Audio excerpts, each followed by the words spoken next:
Hello student, good morning and welcome to my channel pro education.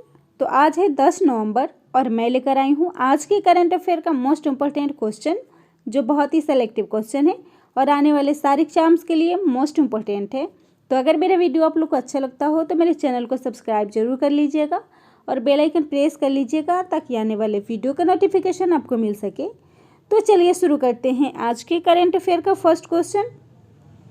तो first question है, अटल innovation mission यानी कि अटल नवाचार मिशन ने किस देश के साथ मिलकर AIM सीरियस इनोवेशन प्रोग्राम 3.0 को लॉन्च किया है? तो इस क्वेश्चन का राइट आंसर होगा ऑप्शन सी, रूस।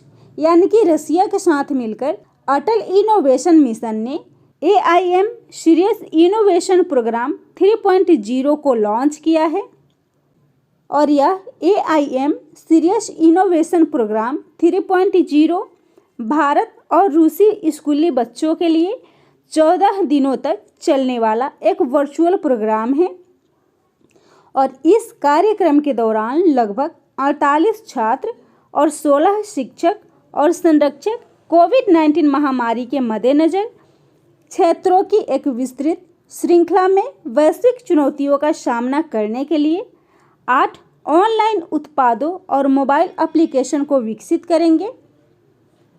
तो अटल इनोवेशन मिशन यानी कि अटल नवाचार मिशन नीति आयोग का एक प्रमुख पहल है और सीरियस, जिसका फुल फॉर्म होता है साइंटिफिक इंटरनेशनल रिसर्च इन यूनिक टेरेस्ट्रियल स्टेशन।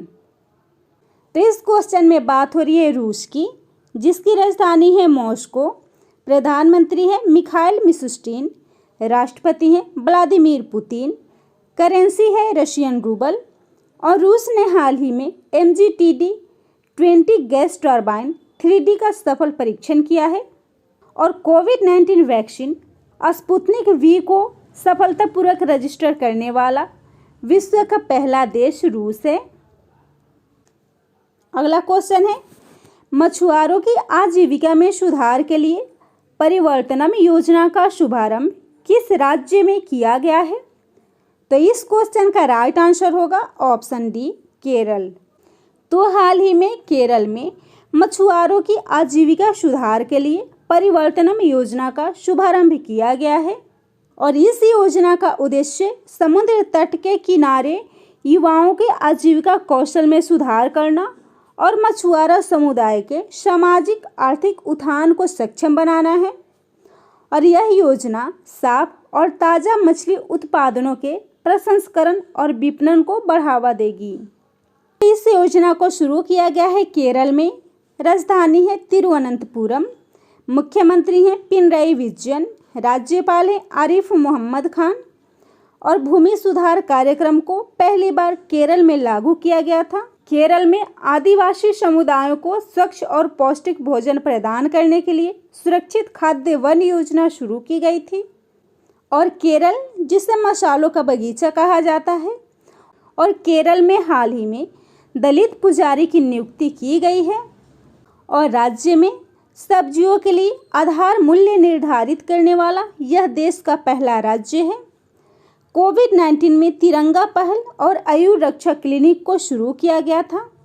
स्वच्छता फैलाने के लिए, स्वच्छता के प्रति जागरूक करने के लिए ब्रेक द चेन कार्टून अभियान शुरू किया गया था और हाल ही में भारत की पहली सौर ऊर्जा संचालित ट्रेन केरल में लॉन्च हुई है और बेरोजगार लोगों को रोजगार प्रदान करने के लिए ड्रीम केरला प्रोजेक्ट शुरू किया गया है। अगला क्वेश्चन है, हाल ही में किसने शिपिंग मंत्रालय का नाम मिनिस्ट्री ऑफ पोर्ट्स, शिपिंग और वाटरवेज किए जाने की घोषणा की है? तो इस क्वेश्चन का राइट आंसर होगा ऑप्शन बी, नरेंद्र मोदी। तो भारत के प्रधानमंत्री नरेंद्र मोदी जी के द्वारा शिपिंग मंत्रालय का नाम मिनिस्ट्री ऑफ पोर्ट्स, शिपिंग और वाटरवेज किए जाने की घोषणा की गई है और इसकी घोषणा प्रधानमंत्री मोदी जी ने 8 नवंबर 2020 को गुजरात के Hazira ro pax terminal launch event और हजीरा और घोघा के बीच रो पैक्स नौका सेवा को हरी झंडी दिखाकर रवाना करने के दौरान की है। जिसका उद्देश्य है दोनों स्थानों के बीच 370 किलोमीटर के समुद्री दूरी को घटाकर 90 किलोमीटर करना। तो इस क्वेश्चन में बात हो रही है शिपिंग मंत्रालय की। तो शिपिंग मंत्रालय यानी कि जहाज रानी मंत्रालय, जिसके राज्य मंत्री हैं मनसुख एल मंडाविया। अगला क्वेश्चन है भारत की पहली सौर आधारित जल आपूर्ति परियोजना का शुभारंभ किस राज्य में किया गया है? तो इस क्वेश्चन का राइट आंसर होगा ऑप्शन ए अरुणाचल प्रदेश। तो हाल ही में अरुणाचल प्रदेश में पहली सौर आधारित जल आपूर्ति परियोजना को शुरू किया गया है और यह परियोजना अरुणाचल प्रदेश के दिबांग घाटी जिले के निचले गांवों के लोगों को पानी प्रदान करने के लिए शुरू किया गया है। तो सौर आधारित एकीकृत बहुग्राम जल आपूर्ति परियोजना को 3 कार्यक्रमों पीने के पानी, हरित ऊर्जा और पर्यटन की एकीकृत परियोजना के रूप में डिजाइन किया गया है, जिसका शुभारंभ केंद्रीय जल शक्ति मंत्री गजेंद्र सिंह शेखावत जी के द्वारा की गई है। तो इसको शुरू किया गया है अरुणाचल प्रदेश में, जो पूर्वोत्तर भारत का सबसे बड़ा राज्य है। राजधानी है ईटानगर, मुख्यमंत्री हैं पेमा खांडू, राज्यपाल हैं बी.डी. मिश्रा, विधानसभा सीट है 60, लोकसभा सीट है 2, राज्यसभा सीट है 1 और अरुणाचल प्रदेश का पड़ोसी देश है चीन, भूटान और म्यांमार। नेशनल पार्क है नामदफा राष्ट्रीय उद्यान और प्रमुख त्योहार है हॉर्नबिल उत्सव। अगला क्वेश्चन है राष्ट्रीय विधिक सेवा दिवस हाल ही में कब मनाया गया है? तो इस क्वेश्चन का राइट आंसर होगा ऑप्शन सी 9 नवंबर। तो हाल ही में 9 नवंबर को राष्ट्रीय विधिक सेवा दिवस मनाया गया है। तो सभी विधिक सेवा प्राधिकारियों के द्वारा राष्ट्रीय विधिक सेवा दिवस के रूप में मनाया जाता है, जिसे विधिक सेवा प्राधिकरण अधिनियम 1987 को लागू करने के लिए मनाया जाता है। और इस दिवस को मनाने का उद्देश्य समाज के कमजोर वर्गों के लिए निःशुल्क, प्रवीण और कानूनी सेवाओं को प्रदान करना है। और इस दिन की शुरुआत भारत के सर्वोच्च न्यायालय द्वारा 1995 में समाज के गरीब और कमजोर वर्गों को सहायता प्रदान करने के लिए की गई थी। तो इस क्वेश्चन में बात हो रही है नवंबर मंथ के इम्पोर्टेंट डेज की। तो इस क्वेश्चन से जुड़े करेंट अफेयर के कुछ इम्पोर्टेंट पॉइंट्स हैं, जैसे हाल ही में 2 नवंबर को international day to end impunity for crimes against journalist मनाया गया है। 5 नवंबर को विश्व सुनामी जागरूकता दिवस मनाया गया है। 6 नवंबर को international day for preventing exploitation of environment in war and armed conflict day मनाया गया है। और राष्ट्रीय कैंसर जागरूकता दिवस को 7 नवंबर को, जबकि अंतर्राष्ट्रीय रेडियोलॉजी दिवस को 8 नवंबर को हाल ही में मनाया गया है। अगला क्वेश्चन है the hitman the Rohit Sharma story को हाल ही में किसके द्वारा लिखी गई है? तो इस क्वेश्चन का राइट आंसर होगा ऑप्शन सी ए और बी दोनों, यानी कि विजय लोकापल्ली और जी कृष्णन के द्वारा the hitman the Rohit Sharma story को लिखा गया है। तो भारतीय टीम के खिलाड़ी रोहित शर्मा के सफर को खेल पत्रकार विजय लोकापल्ली और जी कृष्णन के द्वारा लिखी गई है। जी कृष्णन के द्वारा the hitman the Rohit Sharma story में बताया गया है और यह उनके सफ़र की कहानी है, जिसमें उन्होंने कैसे मेहनत से और अपने आत्मविश्वास से भारतीय टीम में अपनी एक जगह बनाई है। अगला क्वेश्चन है किस राज्य के तेजपुर लीची को हाल ही में जीआई टैग मिला है? तो इस क्वेश्चन का राइट आंसर होगा ऑप्शन सी असम। तो हाल ही में असम के तेजपुर लीची को जीआई टैग मिला है। तो तेजपुर लीची, जिसे हाल ही में भौगोलिक संकेतक यानी कि जीआई टैग मिला है, अब अन्य स्थानों पर फल के उत्पादन में सुरक्षित किया जाएगा। तो तो इस क्वेश्चन में बात हो रही है जीआई टैग यानी कि जियोग्राफिकल इंडिकेशन की। तो भारत के किसी भी क्षेत्र में पाए जाने वाले विशेष वस्तु का कानूनी अधिकार उस राज्य को दिया जाता है जिसे जीआई टैग यानी कि जियोग्राफिकल इंडिकेशन कहते हैं। तो इस क्वेश्चन में बात हो रही है असम की। राजधानी है दिसपुर, मुख्यमंत्री हैं सर्बानंद सोनोवाल, राज्यपाल हैं जगदीश मुखी, सबसे बड़ा शहर है गुवाहाटी, विधानसभा सीट है 126, राज्यसभा सीट है 7, लोकसभा सीट है 14, हाई कोर्ट है गुवाहाटी और नेशनल पार्क है Nameri national park, Manas national park, Orang national park और काजीरंगा नेशनल पार्क।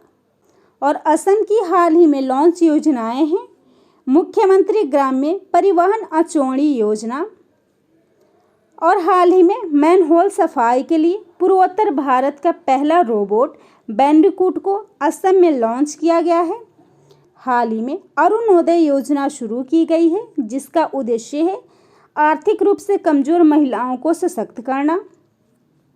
और असम के ब्रह्मपुत्र नदी पर हाल ही में देश का सबसे लंबा नदी रोपवे बनाया गया है जिसकी लंबाई 1.8 किलोमीटर है। और असम 28 अगस्त 2020 से 6 महीने के लिए अशांत क्षेत्र घोषित हुआ है और पहली बार ट्रांसजेंडर को लोक सेवा आयोग में आवेदन का मौका देने वाला असम देश का पहला राज्य बना है। अगला क्वेश्चन है किस राज्य में रोड टैक्स सेवा शुरू की गई है? तो इस क्वेश्चन का राइट आंसर होगा ऑप्शन बी गुजरात। तो हाल ही में गुजरात में रोड टैक्स सेवा शुरू की गई है। तो गुजरात के एक बड़े व्यापारिक केंद्र के साथ सौराष्ट्र की कनेक्टिविटी इस क्षेत्र के जीवन को बदलेगी और अब सौराष्ट्र के किसानों और पशुपालकों को सब्जी, फल और दूध को सूरत पहुंचाने में ज़्यादा आसानी होगी। तो इस क्वेश्चन में बात हो रही है गुजरात की। राजधानी है गांधीनगर, मुख्यमंत्री हैं विजय रूपाणी, राज्यपाल हैं आचार्य देवव्रत और गुजरात के नर्मदा नदी के पास विश्व की सबसे ऊंची मूर्ति स्टैचू ऑफ यूनिटी स्थापित है जिसकी लंबाई 182 मीटर है। और विश्व का पहला बाल पोषण पार्क और दर्पण भूल भुलैया को हाल ही में गुजरात में लॉन्च किया गया है। विरासत पर्यटन नीति को लागू करने वाला गुजरात देश का पहला राज्य है। आरोग्य वन को हाल ही में गुजरात में स्थापित की गई है और भारत की पहली सी प्लेन सर्विस को 31 अक्टूबर से गुजरात के अहमदाबाद में शुरू किया गया है। और आरोग्य कुटीर, एकता मॉल और चिल्ड्रन न्यूट्रिशन पार्क को भी गुजरात में स्थापित किया गया है। काकरापार न्यूक्लियर पावर प्लांट भी गुजरात में स्थापित है।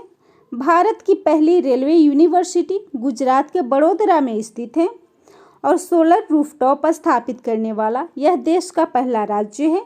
और जैव विविधता पर दुनिया का पहला सम्मेलन भी गुजरात में आयोजित किया गया था। और भारत की पहली शहद परीक्षण प्रयोगशाला को हाल ही में गुजरात में स्थापित की गई है। किसान सूर्योदय योजना को हाल ही में लॉन्च किया गया है और राज्य लाइव न्यायिक कार्यवाही को संचालित करने वाला देश का पहला राज्य और देश का पहला न्यायालय बना है। अगला क्वेश्चन है Tata literature life time achievement award से किसे सम्मानित किया गया है? तो इस क्वेश्चन का राइट आंसर होगा ऑप्शन ए रस्किन बॉन्ड। तो हाल ही में रस्किन बॉन्ड को Tata literature life time achievement award से सम्मानित किया गया है। तो रस्किन बॉन्ड जो कि भारतीय बाल शिक्षा परिषद द्वारा भारत में बाल साहित्य के विकास में उनके योगदान के लिए मान्यता दी गई है और उन्हें पद्मश्री और पद्म भूषण से भी सम्मानित किया गया है। उन्हें हाल ही में Tata literature life time achievement award से सम्मानित किया गया है। और इसी के साथ इस क्वेश्चन में दिए गए ऑप्शन को भी डिफाइन कर लेते हैं। तो इसमें फर्स्ट ऑप्शन है प्रोफेसर बुशरा अतीक, जिन्हें हाल ही में शांति स्वरूप भटनागर पुरस्कार से सम्मानित किया गया है। उषा मंगेशकर को लता मंगेशकर पुरस्कार 2020 से सम्मानित किया गया है। और डेविड एटनबरो को इंदिरा गांधी शांति पुरस्कार 2019 से सम्मानित किया गया है। अगला क्वेश्चन है, किस देश के माइकल होल्डिंग को मैरी लेबोन क्रिकेट क्लब फाउंडेशन का नया संरक्षक नियुक्त किया गया है? तो इस क्वेश्चन का राइट आंसर होगा ऑप्शन ए, वेस्ट इंडीज। तो हाल ही में वेस्ट इंडीज के माइकल होल्डिंग को मैरी लेबोन क्रिकेट क्लब यानी कि MCC फाउंडेशन का नया संरक्षक बनाया गया है। तो MCC foundation Marylebone cricket club की चैरिटेबल शाखा है जो खेल के नियमों की संरक्षण करता है और इसे क्रिकेट के माध्यम से जीवन को बेहतर बनाने के उद्देश्य से बनाया गया था। इसकी स्थापना हुई थी 1993 में और इसके निदेशक हैं सारा फेन। और वेस्ट इंडीज जिसकी राजधानी है डी जुरे, प्रधानमंत्री है ग्रांटली हर्बर्ट एडम्स और करेंसी है डॉलर। अगला क्वेश्चन है, किस मंत्रालय ने सभी 4 पहिया वाहनों के लिए फास्ट टैक्स अनिवार्य कर दिया है? तो इस क्वेश्चन का राइट आंसर होगा ऑप्शन सी, राजमार्ग मंत्रालय। तो राजमार्ग मंत्रालय ने सभी 4 पहिया वाहनों के लिए फास्ट टैक्स अनिवार्य कर दिया है। तो 1 जनवरी 2021 से पुराने वाहनों सहित सभी 4 पहिया वाहनों के लिए फास्ट टैक्स अनिवार्य हो जाएगा और इसके लिए सरकार ने फॉर्म 51 यानी कि बीमा प्रमाण पत्र में संशोधन किया है जिसमें फास्टैग ID का विवरण कैप्चर किया जाएगा और यह 1 अप्रैल 2021 से लागू होगा। और इस पहल का उद्देश्य है इलेक्ट्रॉनिक टोल कलेक्शन को बढ़ावा देना और यह सुनिश्चित करना कि शुल्क का भुगतान केवल इलेक्ट्रॉनिक माध्यम से टोल प्लाजा पर किया जाए ताकि वाहन टोल प्लाजा के माध्यम से निर्बाध रूप से गुजर सकें। तो इस क्वेश्चन में बात हो रही है सड़क परिवहन राजमार्ग मंत्रालय की। तो सड़क परिवहन और राजमार्ग मंत्री हैं नितिन जयराम गडकरी।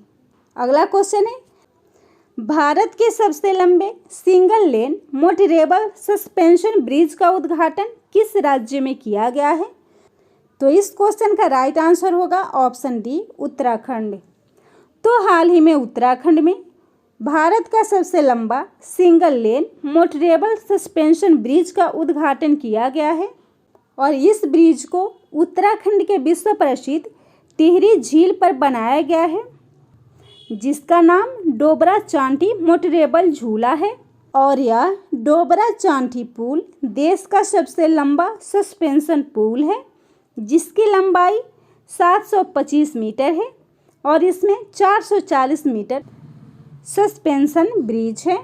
तो इस क्वेश्चन में बात हो रही है उत्तराखंड की जिसकी राजधानी है देहरादून और गर्मियों की राजधानी है गैरसैंण। मुख्यमंत्री हैं त्रिवेंद्र सिंह रावत और राज्यपाल हैं बेबी रानी मौर्य। और योजनाएं हैं वेस्ट टू एनर्जी पहल जिसे हाल ही में शुरू किया गया था और इसका उद्देश्य है राज्य में उत्पन्न होने वाले कचरे से बिजली तैयार करना। और ऋण वितरण अभियान, बेरोजगार युवाओं की सहायता के लिए होप पोर्टल, मुख्यमंत्री सोलर स्वराज योजना और प्लास्टिक लाओ मास्क पाओ पहल, मुख्यमंत्री स्वरोजगार योजना और नंदा गौरा देवी कन्या धन योजना को हाल ही में उत्तराखंड में शुरू किया गया था। तो अगर मेरा वीडियो आप लोग को अच्छा लगता हो तो प्लीज़ मेरे वीडियो को लाइक कर दीजिएगा, शेयर कर दीजिएगा और मेरे चैनल को सब्सक्राइब कर लीजिएगा और बेल आइकन प्रेस कर लीजिएगा ताकि आने वाले वीडियो का नोटिफिकेशन आपको मिल सके।